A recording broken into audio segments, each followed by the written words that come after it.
ehihie ọma nụ ụmụ ọdịnala Igbo dịka m si wee kwuo unu nkwa. Ihe a bụ nkwado gbasara ya bụ ncha awele na ncha na-asụ ụchụ agwara ụnụ na anyị ga-eme tata. As you can see, ka akwụkwọ ogilisi ka akwụkwọ ogilisi nwaanyị. Ogilisi nwere akwụkwọ nwoke na nwaanyị, ka bụ nke nwaanyị.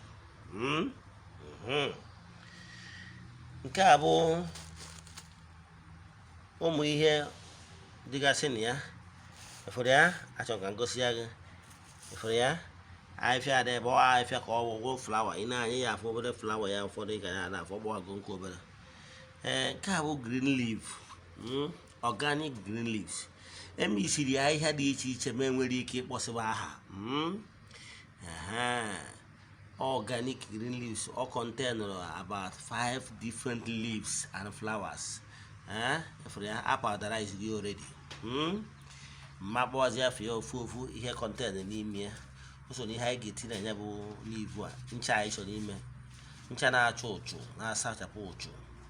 Na-eweta favour. Awele so I gwa m na mma alụkọta ncha na-asa ụchụ na ncha awele ọnụ this time around. Nke a ịmana ya nụ, chacha ngene. Nke a ọkwa ihe ọzọkwa, kwa awele. Nke a bụ ose ọjị, ọbara uru igosite ịgbazi ihe ọgwụ. Nke a bụ ife anụrụ anụ.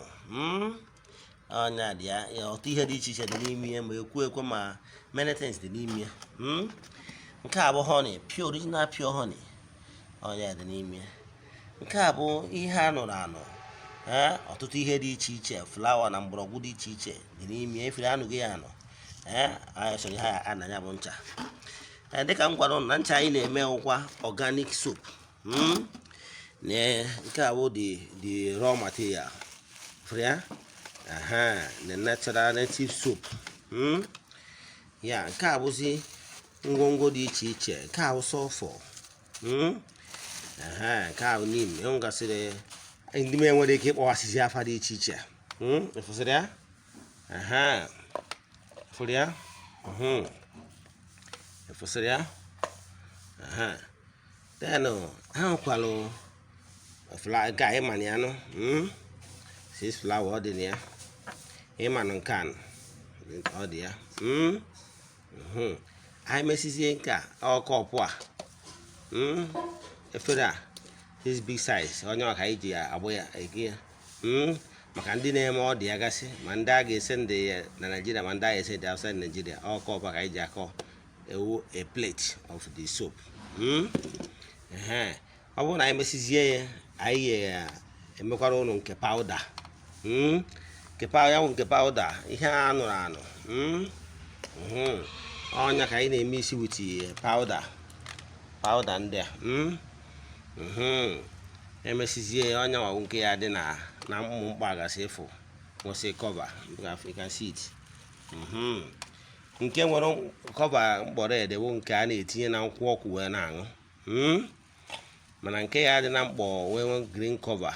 Okay, nke green cover bụ nke a na-etinye na nkwụ ọkụ wee na-aṅụ. Fa awele. Then nke ya dị na mkpọ red bụ nke a ga-etinye na powder, nke a na-awụ mmadụ kwubi okwu etu ọchọkwa ụbọchị a dị otinye n'ọba ya ka ya wee fọpụ ya n'ikuku. Ọ bụrụ na ya lụsizie ụmụ ihe ndị a, anyị wụtakwara ọnụ ya the finishing part. So nke a wụ the making of ncha ụchụ na ncha awele and the powder awele. All the making part 1 here. I mesizie ya.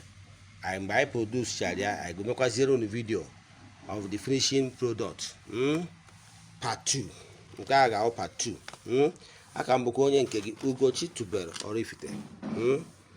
Nwa Adama. Inwekwa ajụjụ ị nwere n'ihe a na-akọwa taa, ejụọ m. Akara ego WhatsApp m 0805 7837672. Ugochi tubelu Oraifite. ọ ga-adị na part 2. Let's start production now. Thank you.